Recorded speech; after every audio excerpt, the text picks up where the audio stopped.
The frost caught in her eyelashes first. Wren would remember that, not the words, not even his face gone hard as stone, but the way the cold bit at her lashes while the entire courtyard watched the Alpha King strip her of everything she had. You will leave these walls before the sun clears the gate towers. Corvin's voice didn't rise. It never needed to. And you will not return. Behind her, someone's breath caught. A servant girl, maybe, or one of the kitchen boys. She didn't turn to see who. She kept her eyes on him because that was the only thing she had left to give. Her attention, undivided, while he took the rest. "My lord?" "Don't." One word. It landed like a hand closing around her throat.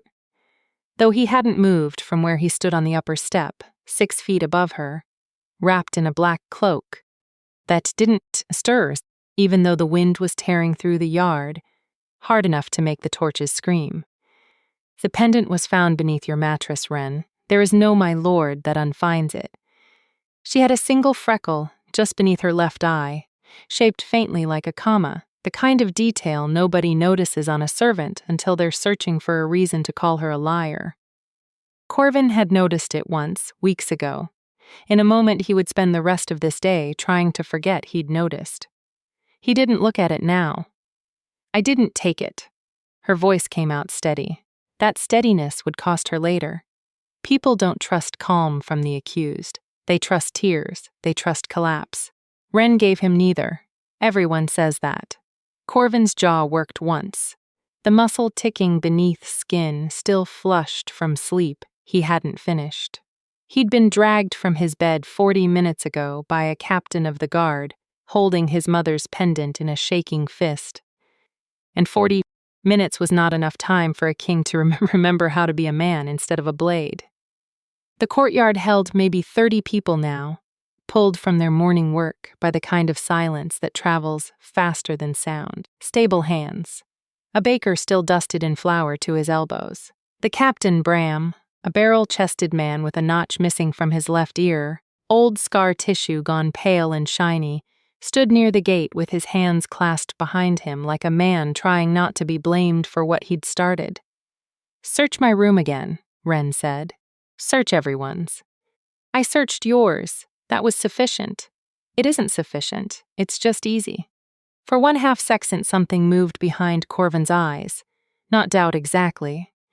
More like the shadow doubt throws before it arrives.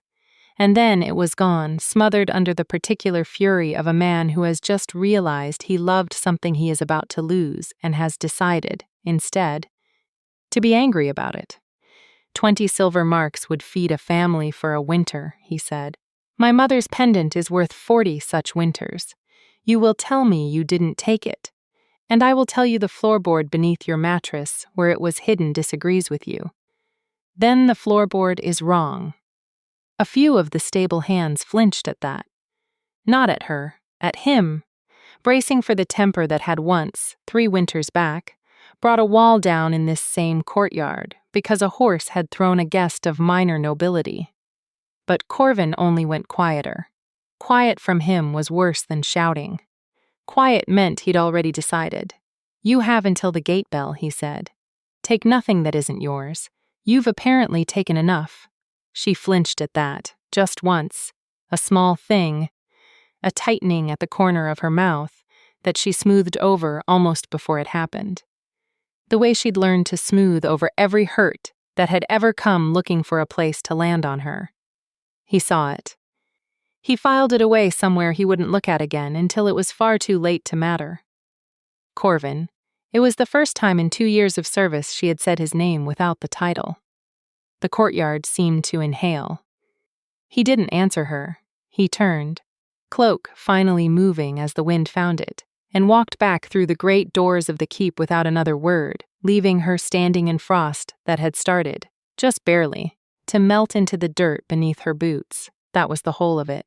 A king, a pendant, a girl with a kasha-shaped freckle and nothing to her name by mid-morning, but the clothes on her back and a debt. No one in that courtyard yet understood she was paying on someone else's behalf. She walked through the gates alone. Nobody stopped her, nobody dared. But 3 people in that courtyard knew something the king did not, and the weight of what they knew would not stay quiet for long. The pendant problem, as it turned out, had a name, and that name was Sela. She had hands that moved fast and a laugh that moved faster, and a habit, small, almost sweet, if you didn't know what it cost other people, of taking things that caught her eye and telling herself she'd put them back before anyone noticed. Sela had a small burn scar on the inside of her right wrist, shaped like a crescent moon, earned 3 years ago pulling a pot off a fire too quickly, and she wore long sleeves even in summer so no one would ask about it. She had not meant for Ren to take the fall. That part was true. In its way, the way most cruelties that aren't quite premeditated are true. A thing that happens almost by accident, and then, once it's happened, becomes very convenient to let keep happening. It was Bram who found the second piece. 3 hours after the gate bell rang, the captain with the notched ear was doing what he always did when something sat wrong in his gut. He went back to where it started, the floorboard. He pried it up himself this time, slower, with the kind of attention he hadn't given it at dawn when a king's fury had made speed feel like mercy. Beneath the board, where the pendant had lain, there was a second object, a hair ribbon, pale blue, frayed at one end, the kind sold by a particular cart at the edge of the lower market. Bram had seen that exact ribbon in Sela's hair not 4 days past. He had complimented her on it. She had laughed that fast laugh and said her mother sent it. He stood in the empty servant's room holding a ribbon that didn't belong to the girl who'd been banished for it, and felt something in his chest go cold in a way the morning frost hadn't managed. He brought it to Corvin within the hour. The king's study smelled of beeswax and old parchment, a smell that had comforted Corvin since boyhood and now did nothing at all. He turned the ribbon over in his fingers like it might rearrange itself into something less damning. This was under the same board. "Yes, my lord. Whose is it?" Bram told him. Corvin set the ribbon down on the desk with a care that didn't match the violence happening somewhere beneath his ribs. "Bring her." Sela came in already crying, which told him everything before she said a word. Guilt wears tears differently than fear does, and he had spent enough years on a throne to know the difference even through his own roaring blood. She confessed before he'd asked the first question. Said she'd taken the pendant on impulse, meant to sell it 2 towns over, panicked when the search began, hid it under the nearest loose board she could find without thinking. Without once thinking about whose room she was in. "I didn't know they'd blame her," Sela said, which was the kind of sentence that solves nothing and means everything. Because of course she hadn't known. She also hadn't cared enough to wonder. Corvin didn't raise his voice. He didn't need to. He simply said, "Get out of my sight before I decide your impulse deserves the same mercy you showed hers." And Sela went, sobbing, and the room she left behind was very quiet. He sat with that quiet for a long moment. Outside the window, the morning that had felt endless was already bending toward noon, light shifting from the thin gray of dawn into something with more weight to it. "Find her," he said finally. "Bring her back." Bram hesitated. The hesitation alone made Corvin's spine straighten. "My lord, I sent 2 riders an hour ago, the moment I found the ribbon. They've returned. And she wasn't on the South Road, wasn't at the Crossing Inn, wasn't anywhere a banished servant with no coin and no horse should logically have gone." Corvin's hand, flat on the desk, curled slowly into a fist. "Then where? That's the trouble, my lord." Bram's scarred ear seemed to catch the light, strangely, as he turned his head. "Nobody knows. She simply isn't where she should be. And there's something else. Say it. The stable boy, Finn. He says she wasn't surprised when you accused her. Says she looked at the pendant in the captain's hand like she already knew what it was going to cost her." Corvin went very still. "He says," Bram continued, more carefully now, watching the king's face the way a man watches weather, she looked at Sela first, before she looked at you, just for a second, And then she didn't look at her again the whole time. The fist on the desk did not unclench, but something behind Corvin's eyes did, the slow, sick arithmetic of a man realizing he has solved the wrong half of an equation. She knew, he said. My lord? She knew it was Sella, from the start. His voice had dropped to something almost too quiet to carry across the room, and she let me banish her instead. Here is the part the courtyard never saw. The part that happened 3 days before the dawn that broke everything. In the hour after the lamps went out, and the keep settled into the particular silence that belongs only to old stone buildings full of sleeping people. Wren had found Sella in the laundry alcove, pendant in hand, turning it over and over the way a person does when they already know they've made a mistake too large to undo cleanly. That's the Queen Mother's, Wren had whispered. Not a question. Sella's face had gone the color of spoiled milk. I was going to put it back. You weren't. I was. You weren't, Sella. Look at your face. You weren't. The silence between them had stretched long enough for a draft to move through the alcove and lift the hem of Sella's skirt an inch, settle it again.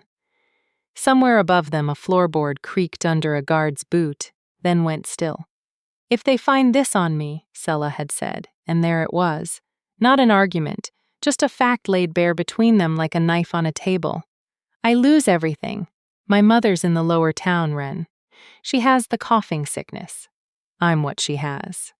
Wren had looked at the pendant a long moment. Then she'd looked at Sella's wrist, the long sleeve that never came off even in the kitchen heat.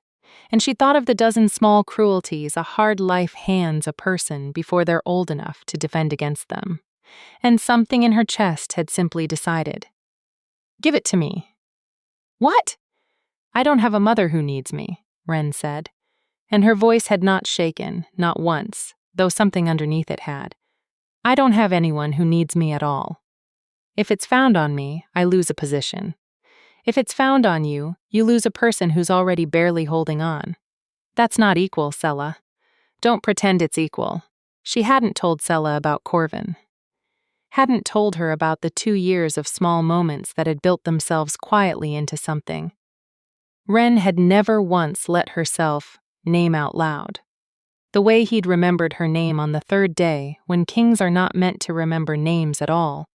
The way he'd once stood in a doorway during a thunderstorm, and simply asked if she was afraid of the sound, like her fear was a fact worth his attention. She hadn't told Sella that she was about to set fire to the only good thing she had, because saying it out loud would have made it real, and she needed it to stay simple. A debt, a trade, nothing more. She'd slid the pendant from Sella's palm into her own, walked back to her room, and pried up the loose floorboard she'd noticed weeks ago, the one that wobbled slightly under her left boot heel every morning. She'd set the pendant inside it and pressed the board back down with the flat of her hand. She had not known that night about the ribbon. Sella's ribbon, already lost beneath that same board from some earlier carelessness, lying there like evidence waiting to indict the wrong woman twice over. If Wren had known, she might have chosen a different floorboard. She did not regret the choice. That was the part that would have surprised the courtyard most, if any of them had known to ask. Not that she'd protect someone, servants protected each other all the time. It was the one luxury poverty couldn't tax. What would have surprised them was how little it had cost her to decide. She had simply weighed 2 lives, one with a dying mother attached to it, and one with nothing attached to it at all, and let the scales fall where they obviously should. She had not weighed Corvin into that equation. That was her mistake, and she would carry the shape of it the rest of the day, because a woman who tells herself she has nothing to lose has usually just stopped letting herself count the thing she's most afraid to lose. By the time Corvin understood what he'd actually banished, the sun had moved past its height and begun its long, indifferent slide toward evening, and he was no longer a king making a judgment. He was a man trying to undo one. Search every road, he told Bram. Every inn within a day's walk. If she went on foot at dawn, she can't have gone far, not without coin, not without. He stopped, pressed two fingers hard against his closed eyes for a moment, the gesture of a man trying to physically push a thought back into order. Not without anyone helping her. My lord, if I may. Bram's voice had the careful weight of a man about to say something his king wouldn't want to hear. You banished her at dawn in front of 30 witnesses, calling her back by sundown. Forgive me. It will look like the wind changing direction because it suits you. I don't care how it looks. You will, tomorrow, when it's not your temper deciding. Corvin turned on him, and for a moment the old fury threatened to surface, the one that had toppled a wall once, the one every soul in this keep had learned to read like weather. But it didn't catch. It just sat there, banked and useless, because the person he most wanted to direct it at was 3 years dead and buried with a pendant he'd never once thought to ask about until it cost him someone better than his own grief. My mother gave that pendant to a serving girl 40 years ago, he said quietly. When that girl pulled my father out of a river, he shouldn't have been swimming in drunk. She never told the court the favor was repaid that way, because it would have shamed him. She told me, once, when I was young enough to still ask why a king's family kept secrets from kings. Bram said nothing. He had learned, in 15 years of service, exactly when silence served better than counsel. I built a case on the value of an object, Corvin said, and never once asked what it actually meant. And the only person in that courtyard who tried to slow me down was the one I sentenced. She told you the floorboard was wrong. She told me, he agreed, voice flat now, scraped down to something with no temper left in it at all. I called it easy instead of true. Outside, the light had gone the deep gold of late afternoon, slanting low through the study windows and lying across the desks where the blue ribbon still sat, frayed and small and entirely unworthy of the mourning it had caused. Corvin looked at it like it might tell him something else. Some final piece he was still missing, and in a way it did. Because a ribbon worth nothing had cost a woman everything. And that arithmetic was going to follow him for a long time, whether he found her or not. There's a cottage, he said suddenly, edge of the lower wood. Belonged to her aunt before the fever took her 3 winters back. Wren kept the key. I remember, because she once said it was the only door in the world that was actually hers. He remembered it the way he remembered her name on the 3rd day, a small thing he hadn't known he was keeping until the moment he needed it. My lord, that's near 2 hours on foot from the gates. Then I'll need a horse, Corvin said, already moving. And you'll need to stop calling me that, because the man who's about to ride out there isn't doing it as a king. 2 hours is a long time to sit alone with what you've done. Wren had walked the whole way without looking back at the keep once, which had cost her more discipline than anything else that morning. Because not looking back at a place is sometimes the only way to survive having been thrown out of it. The cottage door had stuck the way it always did, swollen wood, damp hinges, and she'd had to put her shoulder into it, the way her aunt used to, and the small violence of that effort had let her finally cry, alone, where no courtyard could watch her do it. She did not regret protecting Sella. She wanted that understood, even to herself, even now, sitting on a cold hearth with her knees drawn up and her arms wrapped around them like she was holding herself together by hand. What she regretted was simpler and far more dangerous. She regretted, with a force that frightened her, that the last thing Corvin would ever know of her was a lie large enough to make him hate her. She had loved him. Not the title, not the crown, not the wide shoulders, or the voice that could quiet a room without rising. Though she'd be lying if she said none of that mattered, lying to herself the way she'd told Corvin's guards a different lie that morning. She had loved the version of him only a handful of people ever saw, the one who'd asked if she was afraid of thunder, the one who'd once spent 20 minutes crouched in the stable mud, helping her free a colt's hoof from a tangle of wire, ruining a coat that cost more than she'd earn in a year, and laughed about it afterward like the coat had never mattered at all. She had never told him. There had been no use in telling him. What was a serving girl's heart to a king's calendar, full of treaties and matches, and 100 better-born women waiting for a glance he'd never given them? So she'd kept it small and folded, the way she kept everything that cost too much to carry openly, and this morning the keeping of it had finally been put to its true test, and she had paid the price without flinching, because some part of her had always known she would eventually have to pay for loving him with something. She hadn't expected to pay with everything in a single dawn. The light outside had gone gold, then deepening amber. The particular color that meant evening was no longer approaching but arriving. She should light the hearth. She should eat something. There was little in the cottage, but dried stores from a year ago, and even less appetite to use them. Instead, she sat very still and let the ache in her chest have the run of her for a while, because there was no one left to perform composure for. That was the secondary question she didn't yet know she'd planted for herself. Not whether he would come looking.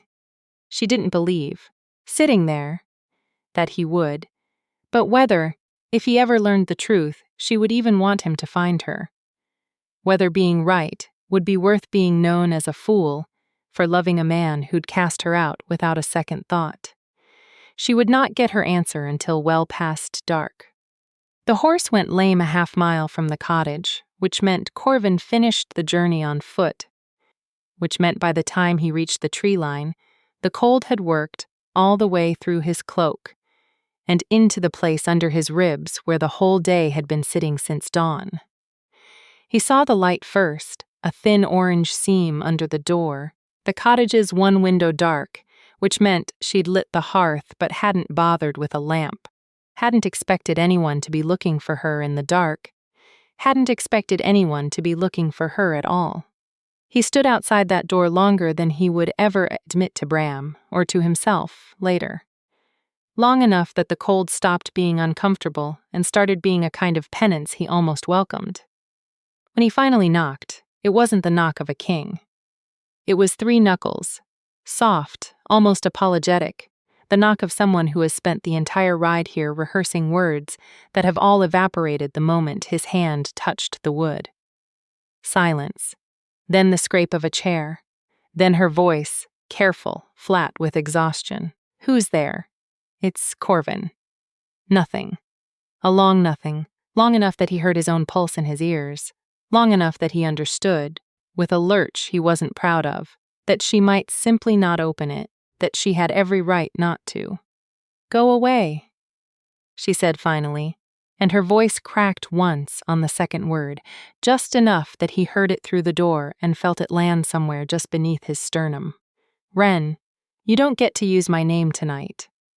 Sharper now, closer to the door, he could hear that she'd stood, crossed the small room, was perhaps a single board's width away from him with nothing but old wood between them. "You used it this morning to banish me. You don't get it back just because you changed your mind by sundown. I know what Sella did." The words came out faster than he meant them to, stripped of every careful thing he'd planned on the ride over. "I know you knew. I know you let me throw you out instead of her." Silence again. He could hear, or thought he could, the small catch of her breath on the other side of the door. "Then you know everything you need to," she said. "You can go home now. I'm not going home. Corvin." His name from her now, worn thin, more tired than angry. "You have a keep. A captain. 100 better things to be doing than standing in the cold side a servant's door." "I don't have a servant anymore." His voice dropped, rough at the edges in a way it never was in his own halls, where every word he said was weighed before it left him. "I have a woman I sentenced for a crime that was never hers, who let me do it, who watched me hand down a punishment for something I should have known better than to believe in the first place, and who hasn't once, in all of this, asked me for anything in return. Not mercy, not an apology. Nothing. I don't want anything from you, I know." Something in his voice broke just slightly, The kind of fracture a man only allows himself once or twice in a lifetime. That's what I came here to fix. The door didn't open. He stood there a moment longer, listening to the wind move through the tree line behind him, the particular hush of a forest settling into full dark, and then he did the only other thing he had left. He sat down. Right there on the frozen step, back against the door, cloak pulled around him against a cold that had stopped mattering hours ago. "I'll stay out here as long as it takes," he said to the wood. To the silence, to whatever part of her was listening on the other side. "I'm not the kind of man who's good at being wrong. I've never had to practice it. But I'm going to practice it tonight, on this step, for as long as you need me to, because you deserve at least that much patience from a man who gave you none this morning." A long pause. "That's not an apology," she said through the door, but her voice had changed. Less wall, more crack. "No," he agreed. "It's not. I haven't gotten there yet. Apologies are easy, Ren. Anyone can say sorry. I want you to hear the part that's actually hard. Then say it." He let out a breath that fogged white in the cold, visible even in the dark, and pressed his palm flat against the door. Not knocking, just resting it there.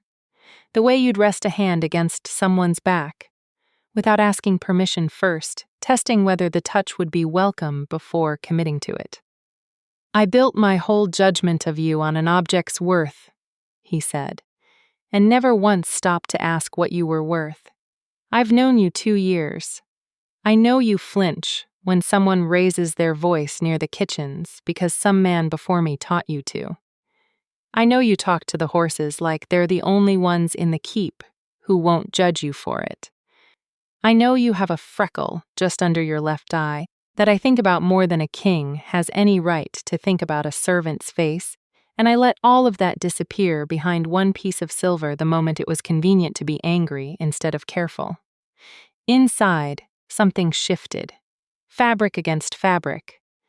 The small sound of someone sliding down to sit against the other side of the same door.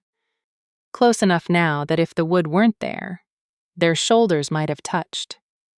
"You didn't even let me finish a sentence," she said quietly.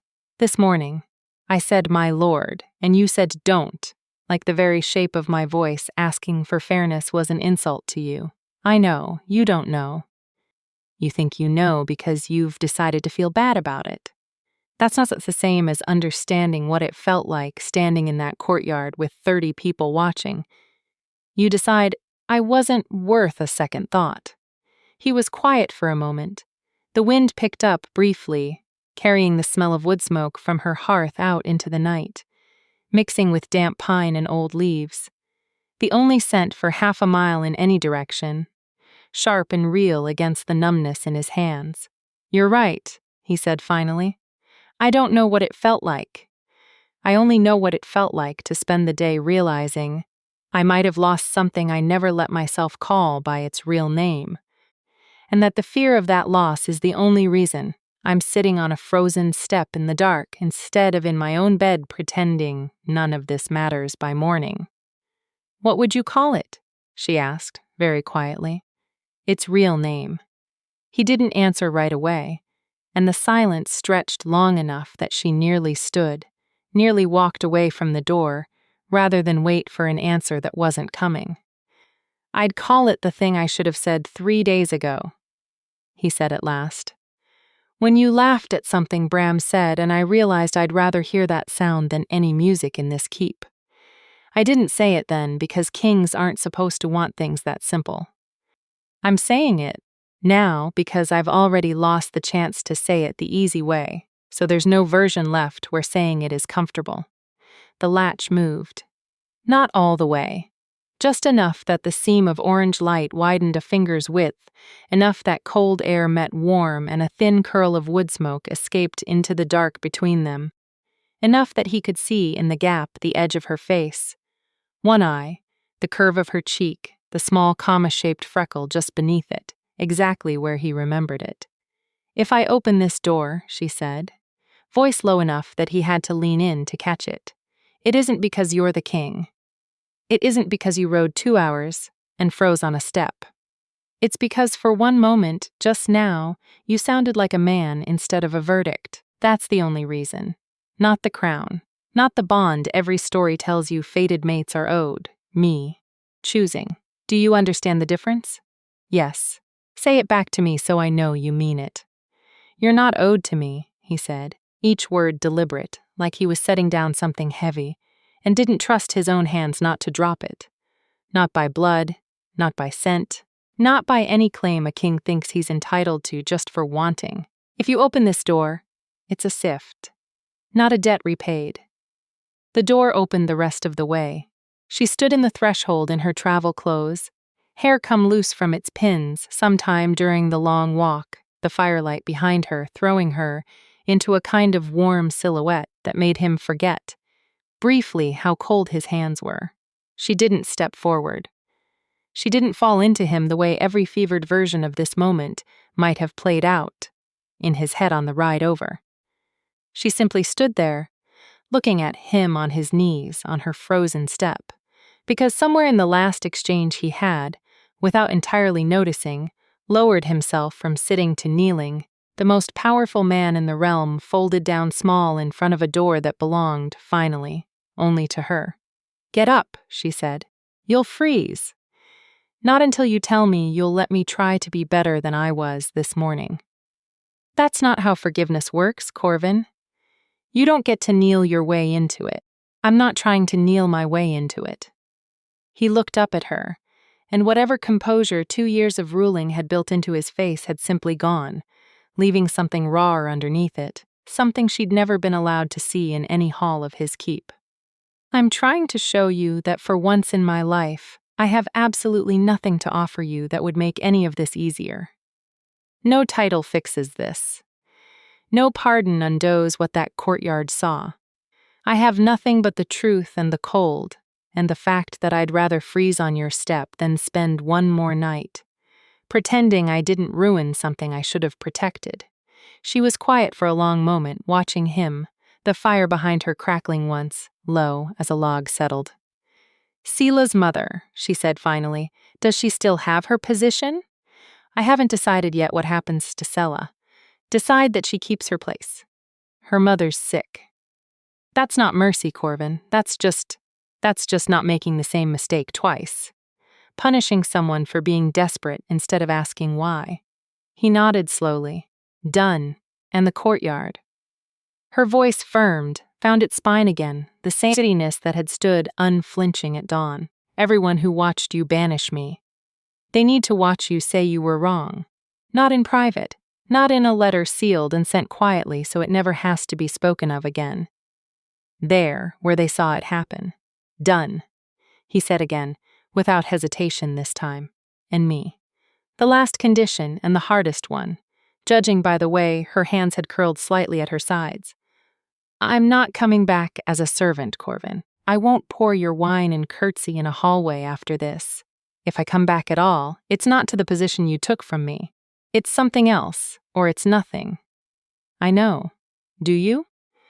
I've known it since the moment I realized I'd rather lose a servant than lose you," he said, and discovered those were never the same loss at all. The wind dropped. For a moment the only sound was the fire behind her and his own breath, slower now, no longer fogging quite so visibly in air that had somehow, impossibly, started to feel less cold. She reached down. Not for his hand exactly, for his collar, the rough wool of his cloak, gripping it lightly between 2 fingers in a gesture that was less an embrace than an anchor, a thing to hold on to while she decided whether to let herself in. "You don't get forgiveness tonight," she said. "Not all of it. You get a door that's open. The rest you earn, slowly, the way you should have earned it from the start, instead of assuming a pendant told you everything you needed to know about who I am. That's more than I came here deserving." "Yes," she agreed. "It is." He rose. Finally, knees stiff from the frozen step, and for a long moment they simply stood there in the doorway. Close enough that the heat of the hearth and the cold of the night met somewhere between them, close enough that he could have closed the last small distance and didn't, because some lines, once crossed too early, can never be uncrossed cleanly, and he had learned that lesson today in every other possible way already. Her hand stayed on his collar a beat longer than it needed to. His didn't move to cover it. They simply held that small, charged stillness, the nearest thing to a promise either of them was willing to make on a night this raw.